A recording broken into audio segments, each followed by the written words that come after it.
สถาบันเลือดแห่งชาติองค์การกะแดงแห่งชาติลาวร่วมกับศูนย์เลือดแห่งชาติองค์การกะแดงแห่งสาธารณรัฐเกาหลีได้จัดกองประชุมสัมมนาเกี่ยวกับการปลุกระดมเลือดและกฎหมายว่าด้วยเวียกงานเลือดขึ้น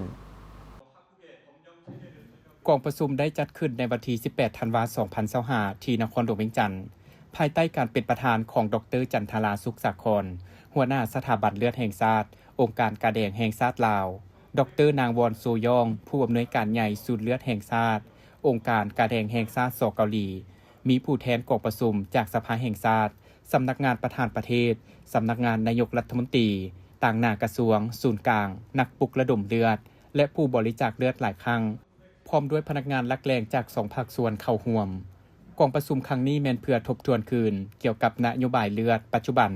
และการกะเกี่ยมสร้างกฎหมายว่าด้วยเวียกงานเลือดของสปป.ลาวเพื่อเกี่ยมแลกเปลี่ยนบทเรียนกับการปลุกระดมจัดหาเลือดขององค์การกะแดงแห่งชาติลาวและองค์การกะแดงแห่งชาติสเกาหลีเพื่อลงลึกทางด้านวิชาการที่เกี่ยวข้อง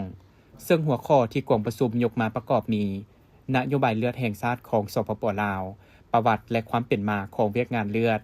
ประวัติความเป็นมาเกี่ยวกับกฎหมายเลือดและนิติกรรมที่เกี่ยวข้องของเวียกงานเลือดบทเรียนเกี่ยวกับมาตรฐานการคุ้มครองความปลอดภัยเลือดขบวนการจัดการเลือดการกวดทดลองการกะเกี่ยมผลิตภัณฑ์เลือดการเก็บรักษาและการแจกจ่ายเลือดและการส่งเสริมการบริจาคเลือดอยู่สเกาหลีสภาพการปลุกระดมเลือดและสนองเลือดเพียงพอปลอดภัยและทันเวลาของสปป.ลาวการประกอบคำคิดเห็นของผู้เข้าร่วมกองประชุมต่อกับการปลุกระดมเลือดและการสร้างกฎหมายเลือดของสปป.ลาว